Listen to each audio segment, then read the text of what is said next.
तो दोस्तों welcome back to another Nifty pre market analysis video.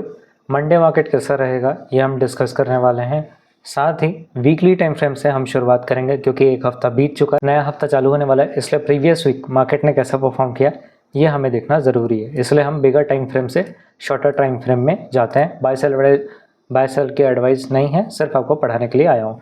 Weekly time frame में जब आपको एक चीज़ देखने मिलेगी कि बॉटम से टॉप पे जब प्राइस गया है तो इसमें बीच में कुछ कंसोलिडेशन था जिसको साइडवेज मार्केट बोलते हैं। साइडवेज मार्केट में एक रेजिस्टेंट होता है, एक लोअर लेवल पे सपोर्ट होता है। यहाँ प्राइस में बहुत बार सेलर्स प्राइस को नीचे तरफ पुश करते हैं और प्राइस को कभी भी इस रेजिस्टेंट के ऊपर ट्रैवल करता हुआ देखते नहीं है। बट इस रेजिस्टेंट पे एक सेलर का स्टॉप लॉस अवेलेबल है और इस सपोर्ट पे एक बायर का स्टॉप लॉस अवेलेबल है। और इस कंसोलिडेशन का मतलब क्या होता है कि अगर 100 नंबर ऑफ प्लेयर्स बायर हैं तो 100 नंबर ऑफ प्लेयर सेलर्स भी है, मतलब कि इन दोनों की क्वांटिटी क्या बैलेंस है, दोनों ही इक्वली बाय सेल कर रहे हैं। इसी वजह से प्राइस में कोई भी बड़ा मूव नहीं आता। जब प्राइस को बैलेंस, ये कौन सा स्टेज होता है, ये बैलेंस स्टेज होता है। प्राइस को इम्बैलेंस होना पड़ेगा, मतलब कि प्राइस को अगर नीचे या फिर ऊपर, जिसे प्राइस का इम्बैलेंस बोलेंगे, ये तब होगा या तो बायर की क्वांटिटी बढ़ जाए सेलर के कंपैरिजन में या सेलर की क्वांटिटी बढ़ जाए बायर के कंपैरिजन में। तो दो केस में ही प्राइस या तो अप ट्रेंड जाएगा या तो डाउन ट्रेंड जाएगा। अगर बायर या फिर डिमांड बढ़ेगा तो प्राइस ऊपर जाता है, और अगर सप्लाई ऊपर से ज़्यादा बढ़ जाता है तो डिमांड ऑटोमेटिकली नीचे होती है और ऊपर के सेलर एग्रेसिव होकर प्राइस को नीचे ला देते हैं। तो वीकली टाइम फ्रेम से एनालिसिस करके हमें ये पता चल रहा है कि ये एक कंसोलिडेशन का ब्रेकआउट बहुत जब स्ट्रांगली हुआ तो प्राइस को चलने के लिए क्या चाहिए होता है, स्टॉप लॉस, लिक्विडिटी जिसे बोलते हैं मार्केट में, वो चाहिए, जिसे मार्केट में अभी आइडेंटिफाई करना बहुत मुश्किल है क्योंकि ऊपर में कोई भी नंबर ऑफ एसएल यानी स्टॉप लॉस ज़्यादा नहीं है। ज़्यादा स्टॉप लॉस आपको कहाँ पर दिखने मिलेंगे, इन स्विंग लोस पे, क्योंकि बायर को प्राइस का इतना अच्छा इंक्रीज़ का बहुत अच्छा प्रॉफिट मिला होगा और वो इस ब्रेकआउट के बाद बहुत सारी क्वांटिटी को और प्लस कर चुका होगा या फिर ऐड कर चुका होगा, ये सोच के कि प्राइस तो बहुत अप ट्रेंड है, मे बी शायद ये उसका सपोर्ट है, प्राइस ने एक बॉटम क्रिएट किया है। और प्राइस जैसे ही ऊपर गया तो इस स्विंग लो पे सपोर्ट के नीचे बहुत सारा स्टॉप लॉस कलेक्ट हो गया। दैट्स वाई प्राइस ऊपर ना जाने की जगह 1 2 3 4 4 वीक से, 4 हफ्ते से सिर्फ प्राइस क्या हो रहा है, गिर रहा है, ऊपर नहीं जा रहा है। वो इसलिए क्योंकि ऊपर का बैठा सेलर तो चला गया बट नीचे का बैठा बायर अभी तक प्रॉफिट के मज़े ले रहा है। और मे बी प्राइस को अगर वापस से कंटिन्यू या फिर अपने ऑल टाइम हाई को ब्रेक करके जाना है तो अभी तो सेलर हट गया है, मे बी शायद पहले बायर भी हट जाए पूरे मार्केट से, रिटेल अपनी पोजीशन काट ले, छोटा प्लेयर हट जाए मार्केट से, उसके बाद इन सब के स्टॉप लॉस हिट करने के बाद, जैसे लिक्विडिटी स्वीप बोलते हैं, ये करने के बाद मार्केट ऊपर जाए। पर अभी देखा जाए तो प्राइस का अभी इतना गैप अभी भी बचा हुआ है।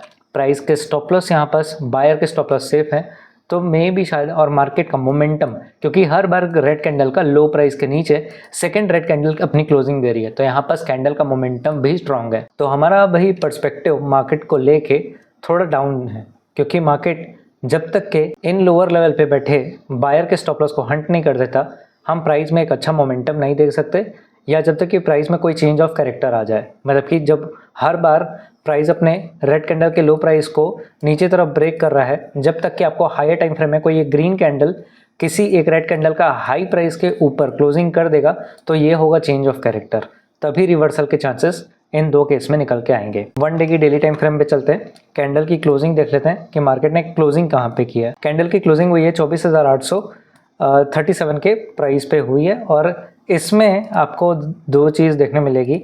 अगर हम इस बॉटम से टॉप को अटैच करते थे तो प्राइस ने 2 बार नीचे तरफ स्टॉप लॉस इनवाइट किया। पहले तो 0.5 में इस हैमर कैंडल पे स्टॉप लॉस इनवाइट किया, ग्रीन कैंडल से यहाँ पास इन्विटेशन आए, जिसने भी कॉल बाइंग की ये सोच के कि ये प्राइस का 50% रिट्रेसमेंट होगा, प्राइस यहाँ से रिवर्स जाएगा, बहुत लोअर लेवल से जिसने भी स्टॉप लॉस को यहाँ से यहाँ ट्रेल किया, आधा लिक्विडिटी इसकी वजह से बन गया, साथ ही फ्रेश एंट्री ये ग्रीन कैंडल को देखने की वजह से, और सेकेंड टाइम पे भी कुछ बाइंग हुई थी, इसकी वजह से इस लोअर लेवल पे स्टॉप लॉस इकट्ठा हुआ। साथ ही ये लोअर लेवल 25,000 का साइकोलॉजिकल लेवल निकल के आ रहा था, मतलब कि राउंड नंबर्स पे सपोर्ट रेजिस्टेंट ऑटोमेटिक क्रिएट होते हैं और ये सपोर्ट था, साथ ही 0.5 का भी सपोर्ट था। तो इसने फेक बाइंग दिखा के यहाँ पर स्टॉप लॉस इन्वाइट किया और प्राइस क्या किया, उसको काट दिया। पर उसके बाद भी अगर आप देखोगे प्राइस में एक और चीज़ थी, प्राइस में 0.5 के सपोर्ट के ब्रेक होने के बाद 0.6 की प्रायोरिटी सबसे ज़्यादा आती है और 0.6 के लेवल पे फिर से एक बाइंग आपको दिखी। प्राइस रेड कैंडल बनाया पर प्राइस ने वापस से सस्टेन करने की हिम्मत दिखाई, पर टॉप के लेवल से जहाँ से सेलिंग कंटिन्यू है उसी लेवल से वापस से सेलर्स एग्रेसिव हुए और 0.6 पे बैठा। जो ये सोच रहा होगा कि आप प्राइस 0.6 पे रिट्रेसमेंट लेगा, यहाँ पे जो बायर्स इन्वाइट हुए उनके भी स्टॉप लॉस कल मार्केट ने हिट कर दिया। अब मार्केट में करना क्या है ये देखने के लिए मार्केट का स्ट्रक्चर, मार्केट का सेंटीमेंट 1 आवर के टाइम फ्रेम में देखा जा सकता है। अगर हम ध्यान से ट्रेंड जज करें, ट्रेंड किसका है, लोअर हाइज और लोअर लोज का है। ठीक है, मार्केट क्या कर रहा है, हर बार अपने लोअर हाई को ब्रेक नहीं कर रहा और हर बार अपने लोअर लो को ब्रेक करके आगे बढ़ रहा है। अब जब तक से कोई भी स्विंग हाई ब्रेक करके प्राइस ऊपर नहीं निकलता तब तक कोई भी चेंज ऑफ कैरेक्टर नहीं दिखेगा, जिसकी वजह से प्राइस में एक रिवर्सल आना तो अभी के लिए मुश्किल है। और प्राइस में जब प्राइस डाउन ट्रेंड होता है तो इसमें रेजिस्टेंट की प्रायोरिटी ज़्यादा होती है और हम ऐसे मार्केट में रेजिस्टेंट पे सेल करना ज़्यादा प्रेफर करते हैं रेदर देन कि सपोर्ट पे बाय करें, क्योंकि जब भी आप बाय करते हो वहाँ पे मोमेंटम धीरे होता है, स्टॉप लॉस ड्रास्टिकली आपका कैच हो जाता है या फिर आपका स्टॉप लॉस हंटिंग ज़्यादा होता है। इसलिए डाउन ट्रेंड मार्केट में किसकी प्रायोरिटी ज़्यादा होती है, रेजिस्टेंट की प्रायोरिटी ज़्यादा होती है। अच्छा, मैं आपको एक और चीज़ 1 डे की डेली टाइम फ्रेम में बताना भूल गया, जिसमें अब अगर हम एक चीज़ देखें तो ओवरऑल बहुत टाइम से ट्रेंड अगर आप देखोगे तो ये ट्रेंड ऐसा है ना, ये हायर लो, ये higher high, higher low, higher high, higher lows and higher high. Overall trend अगर आप देखोगे तो पूरा अप ट्रेंड ही है। ठीक है, हम लोग अभी शॉर्टर ड्यूरेशन में इस ट्रेंड का 50 से 60% देख रहे थे, वो टूट गया। तो अब क्या करेंगे, ये हायर हाई को तो यहीं रहने देंगे, बस हम अपने हायर लोज को नीचे से अटैच करके अब इस ट्रेंड का पूरा आधा से ज़्यादा परसेंट निकाल के देखेंगे, मतलब कि 50 से 60% का फिब एरिया हम देख सकते हैं। तो मैं क्या करूँगा, ये लो प्राइस है क्योंकि ये हायर लो है, यहाँ से मैं यहाँ टच करूँगा तो मुझे देखने मिलता है कि प्राइस का 0.5 का अगर अब इस ट्रेंड के हिसाब से देखें तो वो कहाँ पे निकल के आ रहा है, वो यहाँ पे निकल के आ रहा है, जो कि अभी तक प्राइस उस लेवल पे पहुंचा नहीं है। और 0.5 एग्जैक्ट कहाँ पे लाए हो रहा है, एक साइकोलॉजिकल नंबर सपोर्टिव लेवल पे निकल के आ रहा है, जिसको हम 24,800 के लेवल से मार्क कर रहे हैं और ये कल के लिए हमारा सबसे मेन इम्पॉर्टेंट सपोर्ट रहेगा। और उसके बाद फ्यूचर में 0.6 भी अगर 0.5 ब्रेक हो गया तो 0.6 प्ले करेगा। क्यों, क्योंकि 0.5 से भी बाइंग बाइंग बाइंग एंड यहीं से बाइंग, मतलब कि अब ये दो लेवल का वजूद बहुत ज़्यादा स्ट्रॉन्ग है। इन दोनों पे नज़र बना के और इन दोनों लेवल के पास सोच समझ के अपने को ट्रेड प्लेस करना होगा। ठीक है, तो अभी मेजरली कौन सा इंपॉर्टेंट लेवल है, ये 24,800 का जो लेवल है ये इंपॉर्टेंट है, क्योंकि ये अब करंट में 0.5 का सपोर्ट का रोल प्ले करेगा।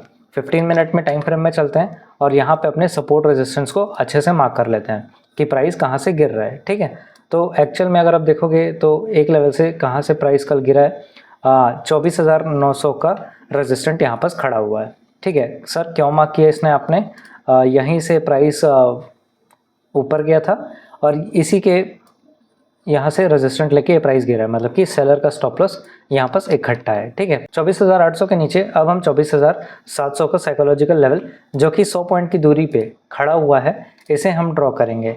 और क्यों ड्रॉ करेंगे, क्योंकि बिकॉज पास्ट में अगर हम जाके देखें तो 0.6 के लेवल पे बहुत सारी बाइंग एक्टिविटी, जैसे कि यहाँ से यहाँ से यहाँ से यहाँ से और यहीं से बहुत बार अगर आप देखोगे तो ये एक प्रॉपर डिमांड जोन क्रिएट हुआ है। और हम एक पहले तो जोन मार्क करते हैं, एक यहाँ से यहाँ 15 मिनट के टाइम फ्रेम में, यहाँ से यहाँ इंटरनल लिक्विडिटी जिसे मैं आपको बोलता हूँ। क्यों सर, यहाँ से सेलर बार बार सेल कर रहे हैं, यहाँ से बायर बार बार बाय कर रहे हैं, मतलब कि सेलर का स्टॉप लॉस यहाँ पर सेफ है, बायर का स्टॉप लॉस यहाँ पर सेफ है। प्राइस को अगर बैलेंस से इम्बैलेंस होना है, ये क्या स्टेज होता है, ये बैलेंस है, बैलेंस से इम्बैलेंस। इम्बैलेंस का होने का मतलब या तो ऊपर जाए या तो नीचे जाए, इसे इम्बैलेंस बोलते हैं। ठीक है, ये जब हो रहा है तो किसी एक का स्टॉप लॉस कटना होगा। अब या तो वो सेलर भी हो सकता है या तो बायर हो सकता है, इन दोनों में से कोई एक कटेगा तो कोई एक जीतेगा। बस इसका वेट करना होता है और इसी के बेसिस पे अपनी डिसीजंस बनाने होते हैं, ठीक है। अच्छा, अगर फिब को प्रीवियस मार्केट के टॉप से अगर लोअर प्राइस तक हम अटैच करें तो आपको देखने मिलेगा इस ट्रेंड का 50% एरिया तो यहीं पे निकल के आ रहा है। 24,900 का साइकोलॉजिकल रेजिस्टेंट लेवल जिसे मैंने मार्क किया है। तो आपके दिमाग में क्या जाएगा कि इस ट्रेंड का सेलर की 50% ताकत यहाँ है। तो कल को अगर मार्केट इसके 50% लेवल को ब्रेक करके ऊपर सस्टेन करेगा तो हम ऊपर के लेवल की लिक्विडिटी को पकड़ने की कोशिश करेंगे। क्यों? क्योंकि अगर आप देखोगे हायर प्राइस में एक रेजिस्टेंट बना हुआ है जहाँ से प्राइस को 3 बार अभी तक सेलिंग का प्रेशर झेलना पड़ा है। 25,200 के लेवल पे अगर आप देखोगे 1 time selling, 2nd time selling, 3rd time drastically selling, और उस सेलिंग को यहाँ तक अगर हम स्ट्रेच करें तो आप देख सकते हो इतना बड़ा सेलिंग का प्रेशर आपको देखने मिलेगा, जिसमें lower highs, lower lows, lower highs and lower lows का स्ट्रक्चर बना हुआ है। अब लोअर हाई यहाँ पे है, ठीक है। अगर आप देखोगे 25,100 का साइकोलॉजिकल रेजिस्टेंट लेवल है। प्राइस के यहाँ पर जिसने भी सेलिंग किया है उसको इस गिरावट का भी मौका अच्छा मिला है, प्रॉफिट अच्छा कमा रहा है। साथ ही जो इस लेवल पे बैठा है, जो रेजिस्टेंट को हर बार 3 बार सेलिंग करके मुनाफा कमा चुका है, वो उसका स्टॉप लॉस यहाँ पर बना हुआ है। मतलब कि ये क्या हो गया, ये एक्सटर्नल लिक्विडिटी बाहर अभी सबसे ऊंचे साइड की लिक्विडिटी आपको प्रेजेंट हो गया। तो सर हमारा प्लान कैसे होना चाहिए? हमारा प्लान कुछ इस तरीके से होना चाहिए कि हमको साइकोलॉजी पे काम करना है। हमको पता है कि इस लेवल से सेलिंग प्रेशर आया है, ठीक है। फिर उसके बाद प्राइस ने एक लोअर हाई बनाया, फिर प्राइस गिरा है और फिर प्राइस का ये क्या होगा, ये लोअर हाई का पॉइंट होगा और जिसमें से प्राइस नीचे गया है, ठीक है। अब एक स्ट्रक्चर ब्रेक कब होगा लोअर हाई का? जब उसका लोअर हाई क्या बोलता है, जो ब्रेक नहीं हो रहा था और प्राइस अपने लोअर लो को ब्रेक करके आगे बढ़ रहा था, वो अगर, ठीक है, लोअर लो को ब्रेक करने की जगह जब प्राइस अपने लोअर हाई को ब्रेक करता है तो इसे हम चेंज ऑफ कैरेक्टर बोलते हैं। और अगर कर का मार्केट में ये गिरता हुआ प्राइस का 50% एरिया ब्रेक हो गया, प्राइस ऊपर सस्टेन करने लगेगा, तो हम ऊपर की बनी लिक्विडिटी को, ठीक है, जैसे कि यहाँ पर 25,000 का लेवल है, ठीक है, साइकोलॉजिकल लेवल 25,000 का है, ठीक है। यहीं से आपको एक अच्छा सा रेजिस्टेंट भी मार्क करके हम यहाँ पे शो कर सकते हैं। जैसे कि इसे कुछ इस तरीके से मार्क कर लेते हैं, ठीक है। सर आपने इसे क्यों ड्रॉ किया? बिकॉज अगर आप देखोगे ये पास्ट में डिमांड जोन के जैसे काम कर रहा था, ठीक है। बहुत बार बाइंग यहाँ पे एक्टिविटी, लास्ट टाइम पे भी प्राइस को यहीं से उठाया गया तो ये सपोर्ट के जैसे था, वो रेजिस्टेंट बना, प्राइस यहाँ से रेजिस्ट किया, प्राइस यहाँ से गिरा है। तो अगर ये फिर से रेजिस्टेंट है तो ये रेजिस्टेंट ब्रेक होगा तो ये क्या बन जाएगा, ये फ्यूचर का सपोर्ट बन जाएगा। उसके बाद बॉटम लेवल से जब हम बाय करते हैं तो हम टारगेट अपसाइड की ओर लेते हैं, तो हम जो हायर लेवल पे बैठा हुआ है उसको हम पहले पकड़ेंगे। और अगर फ्यूचर में प्राइस ऊपर और निकला तो जितने भी लोअर हाइस पे बने हैं ना, ये रेजिस्टेंट बने हुए हैं, इन सब को हम कैच करते हुए प्राइस को अप ट्रेंड देखेंगे। पर उसके लिए 24,900 के ऊपर प्राइस को ट्रेड करना पड़ेगा, तभी मार्केट का आपको चेंज ऑफ कैरेक्टर दिखेगा। प्राइस को ट्रेड कहाँ नहीं करना है, ये बीच के जोन में नहीं करना है।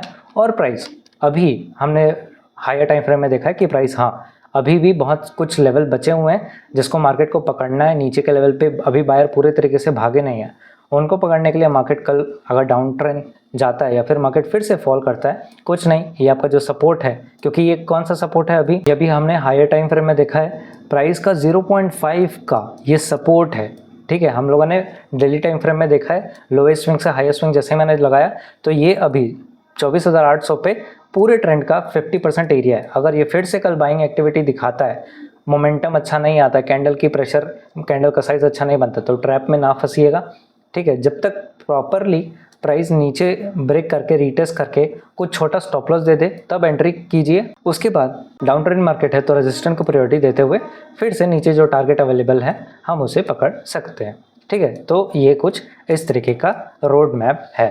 प्राइस एक्शन जो करंट होगा उसके हिसाब से भी अपना दिमाग लगाएं। ये बाय सेल एडवाइस नहीं है, मैं सिर्फ आपको टीच करने के लिए कि मार्केट में कैसे सोच के लेवल को मार्क करके उसके बाद डिसीजन कैसे लेते हैं, ये उसका एक ट्यूटोरियल है। एंड इसके थ्रू आप आइडिया ले सकते हैं कि आप खुद से कैसे ऐसा ही मेरे जैसे एनालिसिस कैसे कर सकते हैं। वीडियो अगर अच्छा लगा तो कमेंट में ज़रूर बताएं, वीडियो को शेयर करें, लाइक करें एंड मिलते हैं नेक्स्ट वीडियो में। सी यू।